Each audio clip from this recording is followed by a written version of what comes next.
जय हिंद बच्चों, कैसे हैं आप सब। आशा करती हूँ आप लोग खूब स्वस्थ होंगे, खुश होंगे, मस्त होंगे और अपनी पढ़ाई में बच्चों आप लोग सब व्यस्त होंगे। तो आइए बच्चों, क्लास 9th का जो गद्य साहित्य का इतिहास है, इससे संबंधित प्रश्न उत्तर बहुविकल्पीय प्रश्न को लेकर हम आपके साथ उपस्थित हुए हैं बच्चों। क्वेश्चन नंबर 11 से पिछली क्लास में हमने क्वेश्चन 10 तक कंप्लीट कर दिया है। तो जी हाँ बच्चों, आप जुड़े हुए हैं लक्ष्य हिंदी क्लास किरण मैम के साथ। बच्चों, इस चैनल के माध्यम से हम क्लास 9, 9, 10, 11 और 12 ये 4 क्लासेस की जो हिंदी विषय है बच्चों, इसको हम डे बाय डे प्रतिदिन क्रम वाइज वीडियोज को प्रोवाइड कर रहे हैं। आप इसका लाभ उठाएं, इस चैनल से जुड़िए और आप निरंतरता बनाइए, निरंतर पढ़िए। चूंकि बच्चों हम निरंतर आपको वीडियो प्रोवाइड कर रहे हैं, यही उद्देश्य है हमारा कि हिंदी के प्रति आप लोग जागरूक होइए और निरंतर पढ़िए, थोड़ा थोड़ा पढ़िए लेकिन प्रतिदिन पढ़िए।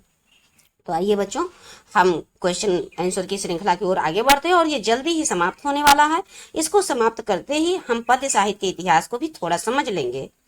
अभी तक हम गद्य साहित्य इतिहास को ही पढ़ रहे थे। तो आइए बच्चों, क्वेश्चन नंबर 11 को देखिए। आप इसमें बताइए, एक मिनट बच्चों, सबसे पहले हम पेन ले लेते हैं और उसके बाद अब हम प्रारंभ करते हैं। क्वेश्चन नंबर 11 को देखते हैं। यहाँ पर देखिए बच्चों, क्या कहा जा रहा है। किस प्रकार के निबंधों को गद्य काव्य कहा जाता है। ध्यान से समझिए बच्चों, इसमें से ऐसा कौन सा निबंध है जिसे गद्य काव्य कहते हैं। तो बताइए बच्चों, विवरणात्मक निबंध को हमने आपसे बताया था और हमने आपको पढ़ाया भी है। निबंध के प्रकार को हमने थ्योरी में डिटेल में समझा दिया है बच्चों। आप थ्योरी में जाके, जो कि प्लेलिस्ट में सारे वीडियोज प्रोवाइड हैं, आप क्रम वाइज चीजों को देखिए, थ्योरी को समझिए, उसके बाद क्वेश्चन आंसर को समझिए बच्चों, तो बहुत अच्छे से आप क्लियर कर पाएंगे। चलिए बच्चों, तो बताइए, विवरणात्मक निबंध को कहते हैं गद्य काव्य, या भावात्मक निबंध को कहते हैं, या फिर वर्णनात्मक निबंध को गद्य काव्य कहते हैं बच्चों, या आपका आंसर नंबर घ कि विचारात्मक निबंध को गद्य काव्य कहा जाता है। तो बच्चों हम जानते हैं कि जो भाव को प्रस्तुत करे, जिसमें भाव हो, तो उसे भावात्मक निबंध कहते हैं। और ये निबंध 4 प्रकार के होते हैं, विवरणात्मक, वर्णनात्मक और विचारात्मक, और जिसमें भाव प्रधान हो भावात्मक। तो भावात्मक को ही गद्य काव्य कहा जाता है।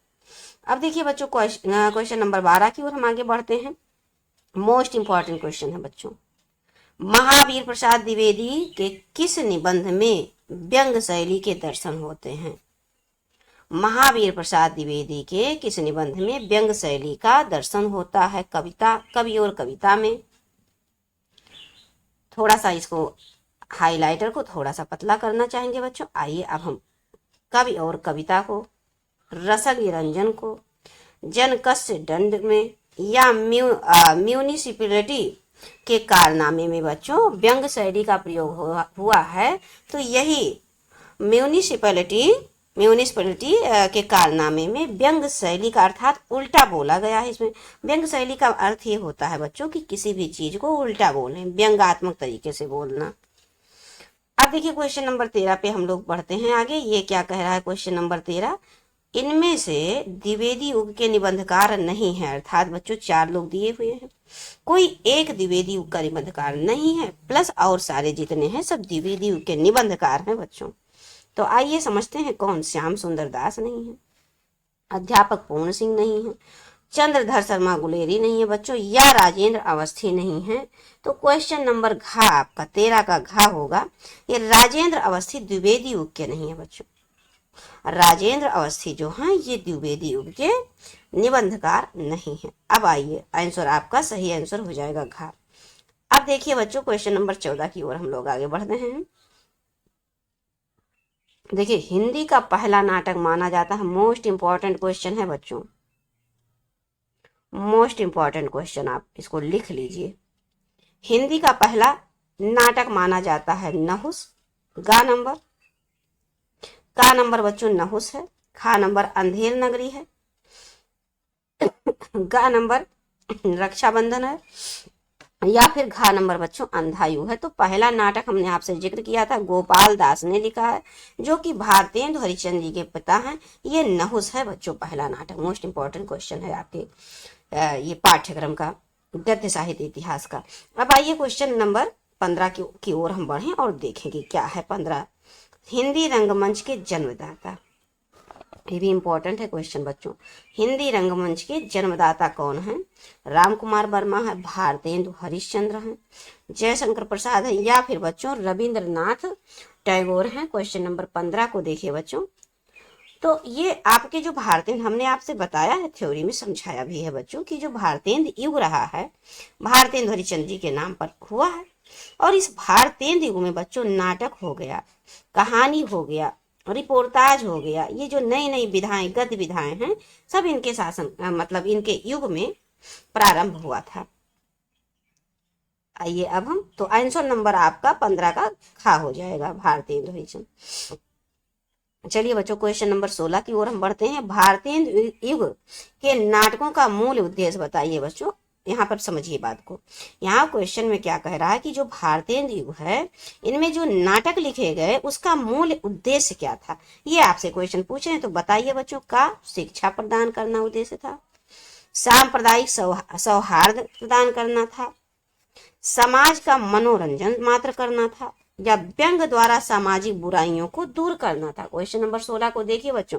तो आंसर आपका ये एकदम सटीक बैठता है कि व्यंग द्वारा समाज की बुराइयों को दूर करना था नाटक का मूल उद्देश्य भारतेंदु युग का बच्चों।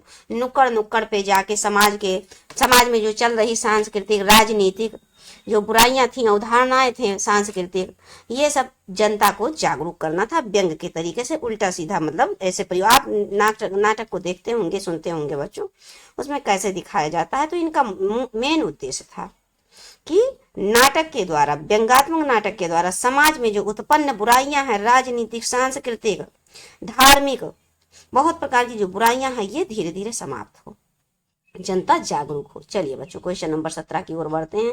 मोस्ट इंपॉर्टेंट क्वेश्चन आ गया फिर आपके पास। ये देखिए, एक मिनट बच्चों, इसको मिटाते हैं सबसे पहले हम लोग, तुरंत काम करना नहीं। अब देखिए बच्चों, जयशंकर प्रसाद का पहला नाटक है, मोस्ट इंपॉर्टेंट क्वेश्चन है। चंद्रगुप्त है, स्कंदगुप्त है, राजश्री है, या फिर बच्चों देखिए घा नंबर विशाख है। क्वेश्चन नंबर 17 को देखिए। तो ये आपका जो राजश्री है बच्चों, हमने आपसे बताया नहीं, चंद्रगुप्त, स्कंदगुप्त, राजश्री, ये झरना, आंसू लहर, ये सब जयशंकर प्रसाद की रचनाएं हैं। तो ये जो पहला नाटक की बात हो रही है बच्चों, यहाँ पर पहला नाटक की बात हो रही है, तो ये राजश्री है जयशंकर प्रसाद का, याद रखिएगा बच्चों। अब क्वेश्चन नंबर 18 की ओर हम लोग बढ़ते हैं। हमने क्वेश्चन नंबर 11 से प्रारंभ किया था। देखिए, किस पत्रिका के जन्म के साथ हिंदी कहानी का जन्म भी माना जाता है? किस, क्वेश्चन पढ़िए ध्यान से, क्वेश्चन आप ध्यान से पढ़ने का आदत डालिए बच्चों। आप एग्जाम में जब क्वेश्चन ध्यान से पढ़ेंगे तो आंसर कभी कभी क्या होता है, हम क्वेश्चन ध्यान से ना पढ़कर आंसर गलत करके आ जाते हैं। तो ये गलती आप ना करिएगा बच्चों, क्वेश्चन को ध्यान से पढ़िएगा। क्या यहाँ पर कह रहा है कि किस पत्रिका के जन्म के साथ हिंदी कहानी का भी जन्म माना जाता है? वो सरस्वती पत्रिका है। कवि वचन सुधा भारतेंदु हरिश्चंद्र जी का है, प्रभा है, या फिर प्रताप नारायण मिश्र का ब्राह्मण है बच्चों। तो आप क्वेश्चन नंबर 18 की ओर ध्यान दें। तो ये महावीर प्रसाद द्विवेदी द्वारा रचित, ये संपादकीय, ये क्या कहते हैं, सरस्वती पत्रिका से हिंदी कहानी का जन्म माना जाता है बच्चों। किसका? कहानी का जन्म माना जाता है। किस पत्रिका से? क्वेश्चन नंबर का है सरस्वती पत्रिका से। इसके संपादक कौन थे? महावीर प्रसाद द्विवेदी थे। जबकि कवि वचन सुधा बच्चों भारतेंदु हरिश्चंद्र थे, और ये क्या कहते हैं, ब्राह्मण पत्रिका के संपादक प्रताप नारायण मिश्र थे। अब देखिए बच्चों क्वेश्चन नंबर 19 की ओर बढ़ते हैं। और क्या कह रहा 19, आधुनिक हिंदी की प्रथम मौलिक कहानी। मोस्ट इंपॉर्टेंट क्वेश्चन बच्चों, मोस्ट इंपॉर्टेंट क्वेश्चन है आपका, यहाँ पर लिख दे रहे हैं। मोस्ट इंपॉर्टेंट क्वेश्चन है, ध्यान दीजिएगा। आधुनिक हिंदी की प्रथम मौलिक कहानी की लेखिका कौन है? लेखिका पूछा जा रहा बच्चों। हेमवती हैं, हेमवती देवी, महाश्वेता देवी, बंग महिला, या फिर उषा देवी हैं। क्वेश्चन नंबर 19 को ध्यान दीजिए बच्चों। तो ये बंग महिला मानी जाती हैं। दुलाई वाली, इन्होंने लिखा है कहानी दुलाई वाली बंग महिला।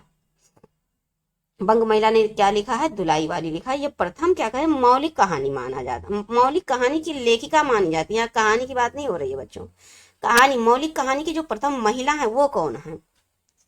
ये महिला की बात हो रही है, लेखिका की बात बच्चों। तो ये बंग महिला हैं, इन्होंने कहानी लिखा है दुलाई वाली। और पहली कहानी बच्चों किसका है? तो ये इंदुमती है, गोपाल राधाचरण गोस्वामी की, राधाचरण गोस्वामी की क्या है वो इंदुमती है। अब आइए बच्चों आगे बढ़ते हैं क्वेश्चन नंबर 20 की ओर। किस भाषा में उपन्यास को कादम्बरी कहते हैं? कौन सी भाषा में उपन्यास को कादम्बरी कहा जाता है? संस्कृत भाषा में, मराठी भाषा में, हिंदी भाषा में या फिर बंगाली भाषा में? तो 20 नंबर आंसर पे देखिए बच्चों, ये जो आपका मराठी है ना, इसमें उपन्यास को कादम्बरी कहा जाता है। क्वेश्चन नंबर 21 की ओर बढ़ते हैं। मानसरोवर में किसकी कहानियां संकलित हैं? प्रेमचंद की, जयशंकर प्रसाद की, महादेवी वर्मा की या फिर घ नंबर बच्चों निराला की? तो मानसरोवर में ये प्रेमचंद की बच्चों, प्रेमचंद की कहानियां संकलित हैं। किसमें? मानसरोवर नामक शीर्षक से एक काव्य संग्रह जिसमें कहानी संकलित है। किसकी है? प्रेमचंद जी की है। आप देखिए बच्चों क्वेश्चन नंबर हम आज कंप्लीट कर लेते हैं, ज्यादा क्वेश्चन नहीं बचा है आपका। हूबहू इसी प्रकार से क्वेश्चन बनेंगे बच्चों, आप इस बात का ध्यान दीजिएगा। किसके द्वारा आलोचना का प्रारंभ माना जाता है? मतलब आलोचना का प्रारंभ किसने किया, शुरुआत किसने किया? तो देखिए बच्चों ये भारतेंदु हरिश्चंद्र ने शुरुआत किया था। किसने शुरुआत किया था? भारतेंदु हरिश्चंद्र ने। अब क्वेश्चन नंबर 23 की तरफ बढ़ते हैं। यहाँ पर देखते हैं तुलनात्मक आलोचना का प्रवर्तक किसे माना जाता है? रामचंद्र शुक्ल को माना जाता है, मिश्र बंधु को माना जाता है, पदम सिंह शर्मा को माना जाता है या फिर बच्चों रामविलास शर्मा को माना जाता है? तो ये जो पदम सिंह शर्मा है ना बच्चों, इन्होंने तुलनात्मक आलोचना प्रारंभ की। और आलोचना प्रारंभ किसने की? तो भारतेंदु हरिश्चंद्र ने की। अब क्वेश्चन नंबर 24 को हम लोग फिर से देखते हैं एक बार। कौन यात्रा साहित्य के लेखक नहीं है बच्चों? नहीं पर आप ध्यान दीजिएगा, सीधा सर्कल कीजिएगा एग्जाम में, पहले सर्कल कीजिएगा फिर क्वेश्चन। कौन निम्न में से कौन यात्रा साहित्य के लेखक नहीं है? बताइए बच्चों। आज्ञा नहीं है, राहुल सांकृत्यायन नहीं। यहाँ पर यह कह रहा है कि इनमें से कौन ऐसे लेखक हैं जिन्होंने यात्रा वृत्त को नहीं लिखा है? श्रीकांत शर्मा नहीं है या मोहन राकेश नहीं है? 24 को देखिए बच्चों, तो ये जो श्रीकांत शर्मा हैं इन्होंने यात्रा वृत्त नहीं लिखा, जबकि आपकी आज्ञा ने लिखा अरे यायावर रहेगा याद इनका है। राहुल सांकृत्यायन मेरी लद्दाख यात्रा, मेरी कैलाश यात्रा, मोहन राकेश कितनी चट्टाने। अब देखिए बच्चों नेक्स्ट आप आते हैं, कितनी चट्टाने इनकी रचना है। और क्वेश्चन नंबर 25 को अब हम लोग देखते हैं। जवाहरलाल नेहरू का प्रसिद्ध यात्रा स्मरण कौन है? जवाहरलाल नेहरू की बात हो रही है बच्चों। तो देखिए राजेंद्र प्रसाद की बात नहीं हो रही है, जवाहरलाल नेहरू की बात हो रही है। राजेंद्र प्रसाद ने तो मेरी यूरोप यात्रा लिखी है, मेरी यूरोप यात्रा लिखी है। रूस की सैर, लंदन की यात्रा, हरिद्वार की यात्रा बच्चों, तो ये रूस की सैर, रूस की सैर किसका है? जवाहरलाल नेहरू का। जबकि मेरी यूरोप यात्रा बच्चों राजेंद्र प्रसाद का है। हमने ट्रिक के माध्यम से आपको याद कराया कि राजेंद्र प्रसाद के 3-4 रचनाओं को। राजेंद्र प्रसाद कहाँ जाते हैं? यूरोप जाते हैं। वहां पर क्या कहते हैं कि जो हमारा साहित्य है गांधी की देन है, तो इन्होंने साहित्य और गांधी की देन 2 रचना और लिखी है, प्लस यात्रा वृत्त को लिखा मेरी यूरोप यात्रा। कौन? राजेंद्र प्रसाद। चलिए बच्चों अब क्वेश्चन नंबर हम 26 की ओर चलते हैं, अंतिम क्वेश्चन की ओर हम लोग बढ़ रहे हैं। हिंदी गद्य में साक्षात्कार विधा के प्रवर्तक अर्थात भेंट वार्ता के प्रवर्तक की बात हो रही है। ध्यान दीजिए, मोस्ट इंपॉर्टेंट क्वेश्चन है बच्चों। तो ये बनारसी दास चतुर्वेदी जो है बच्चों, ये क्या प्रवर्तक माने जाता? अर्थात शुरुआत इन्होंने किया साक्षात्कार। साक्षात्कार अर्थात बच्चों भेंट वार्ता की बात हो रही है। हमने थ्योरी में अच्छे से समझा दिया है और सारी चीजें प्लेलिस्ट में इकट्ठा करके डाउनलोड है, आप वहां पर जाइए डाउनलोड कीजिए। एक एक वीडियो को निरंतर देखकर और अपने ज्ञान को, जो गद्य साहित्य का इतिहास है बच्चों, इसमें अपने ज्ञान का विस्तार कीजिए, समझ को बढ़ाइए। क्वेश्चन नंबर 27 को देखिए बच्चों, यहाँ पर क्या कह रहा है? हिंदी का सर्वश्रेष्ठ यात्रा वृत्तकार कौन है, किसे माना जाता है? तो देखिए बच्चों, पहले ये देखिए राहुल सांकृत्यायन है, महावीर प्रसाद द्विवेदी है या उपेंद्र नाथ आस्का है या फिर बच्चों अज्ञे हैं। तो ये जो राहुल सांकृत्यायन है इन्होंने कई यात्रा वृत्त लिखा है बच्चों, मेरी कैलाश यात्रा, मेरी लद्दाख यात्रा, ये सब इन्हीं राहुल सांकृत्यायन का है। तो ये यात्रा वृत्त सर्वश्रेष्ठ यात्रा वृत्तकार माने जाते हैं। क्वेश्चन नंबर आपका क्या कहते हैं बच्चों? ये का हो जाएगा, इसको हम मिटा देते हैं, ये आंसर आपका हो जाएगा का नंबर। चलिए बच्चों, अब आपको हम मिलते हैं नेक्स्ट क्लास में। ये आज समाप्त हो गया है आपका गद्य साहित्य, और गद्य साहित्य से संबंधित क्या क्वेश्चन आंसर भी समाप्त हो गया। आज हमने द्विवेदी युग से संबंधित और सारी चीजों को अच्छे से समझ लिया है, जैसे आलोचना इसी में है, यात्रा वृत्ति इसी में है, संस्मरण इसी में, सारी चीजों को हमने पढ़ लिया है।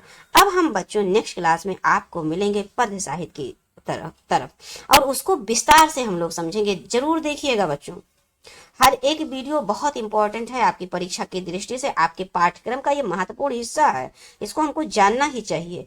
तो बच्चों हम मिलते हैं आपको नेक्स्ट क्लास में। और चलते चलते छोटी सी रिक्वेस्ट, जी हाँ बच्चों, छोटी सी रिक्वेस्ट, चैनल को आप सब्सक्राइब करें, वीडियो को लाइक करें तथा अन्य अपने सहपाठियों में जो भी बच्चे पढ़ने वाले हैं 9 to 12 भैया दीदी सभी को बच्चों इस वीडियो को शेयर अवश्य कीजिए। चलिए बच्चों, मिलते हैं आपको नेक्स्ट क्लास में पद्य साहित्य के इतिहास को लेकर। जय हिंद बच्चों।